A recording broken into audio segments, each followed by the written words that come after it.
Hey guys, and welcome to the Expansive Journey. My name is Julie, and in today's video I'm going to talk about the seeking path, and spiritual traps that you can encounter when you start to have a spiritual awakening. And I remember for me, like everyone experienced this awakening. Like for people, different things trigger people's awakening, right? And for me, it was just a growing, very existential feeling. A feeling of something not being quite right, a growing sense of meaningless.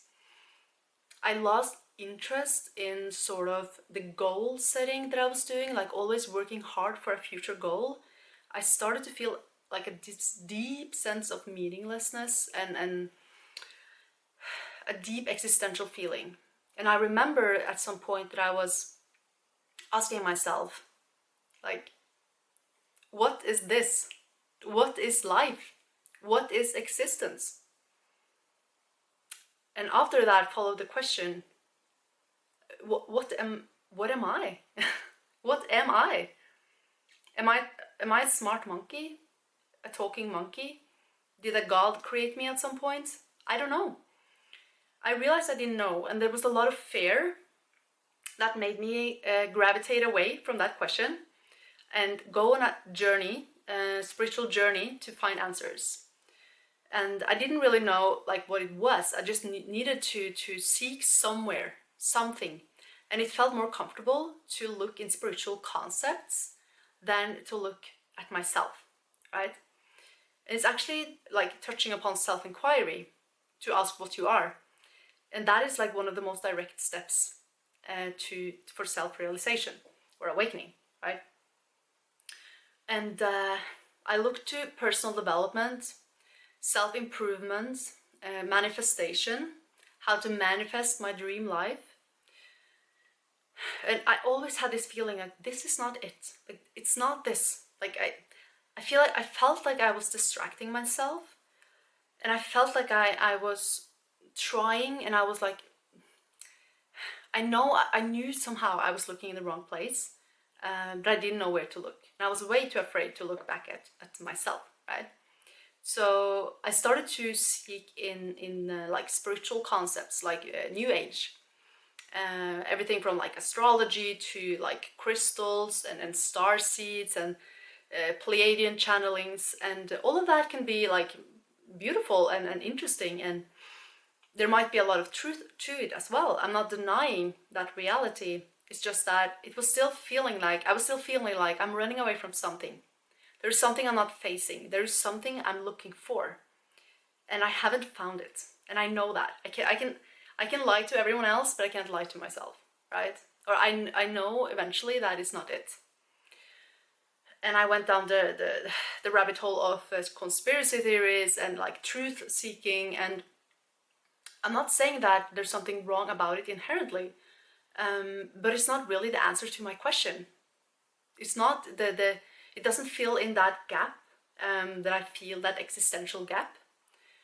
I'm still within a conceptual, spiritual matrix. I'm still seeking in the mind, right? And the thing that actually got me some answers, you can say, was when I had plant medicine, ayahuasca, first time in Mexico, and I did it 4 times, and then I experienced a state of non-duality, oneness, source consciousness. You can label it whatever you want, but when you experience it, there's no doubt. Like it's self-evident in a way that even if like the most enlightened person would say no, this is not it, I wouldn't believe it, because I know that is right. I know this is it. I really felt like, oh, this is it. I came to a place where everything was me, and it felt like a very like, oh, that's what I've been missing. I remember now. It was like a very strong sense of recognition, and I felt like I had reached my core in a sense. And maybe there are different levels to it and different ways it can appear. But there was no doubt in that moment that I had gotten the answer to my deepest questions about existential feeling. But the problem is that it's an experience, right? It doesn't last unless you drink ayahuasca every day. And yeah, you at some point you have to get back to life, right? And integrate the experience. And even though I was moving more, at some point I had like a direction now. I knew that this is where I want to realize as much as possible of in this lifetime. I was still taking the traps. I was still like avoiding myself. It was still so much of that avoidance of me and my pain. It was still so much of that seeking everywhere else and distraction, even spiritual distraction, right? Until I started to, I completely broke down at some point where I realized that I have not found what I'm looking for anywhere. And I'm giving up. Either I need help. I'm ready. I'm ready for anything. Because I need to figure this out or get to somewhere new, because everywhere else I've tried, I haven't found it. And I can't continue doing this anymore. I need to get whatever, just not this anymore. And then I found a book called Awake, It's Your Turn. And I'll make sure to link it in the description below, along with the YouTube channel of Angelo Di Lullo. It's called Simply Always Awake. And he's the one that sort of pointed me on the right path, because he's living a normal life in many ways. And but he's self-realized, or he's he's able to guide people on this path, to put it that way. And what he guided me, or in his book, he guided me to go back to my initial question: what am I? And that's self-inquiry, and face the pain. Like, don't run away from it, and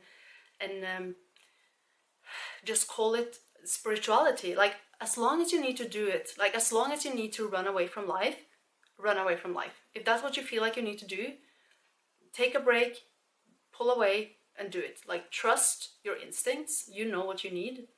But when you're running away from life and you refuse, there's this pride or this refusing to acknowledge truth, and you're using that, you're using different excuses to not look at yourself.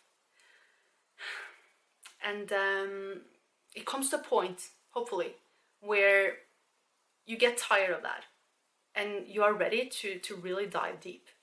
And the deepest diving is also the simplest and the most pure and the most intimate. Like what am I, or who am I? It's so simple. It's so close.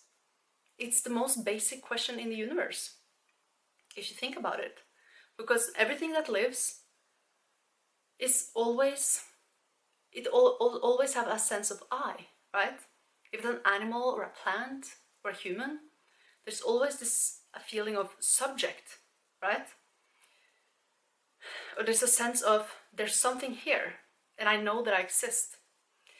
And looking at that, it's like, it's a sign of, I dare to say, it's a sign of maturity. You're maturing on your path when you are daring to look at yourself and seeing that all the other paths has not led me to the truth, like the real truth, the truth of all truths. It's here. I have to look at myself. Who am I? What am I? And you can also link, I've also linked the book of Ramana Maharshi. I'm not sure if I'm saying it right, Ramana Maharshi. He has a book called Who Am I?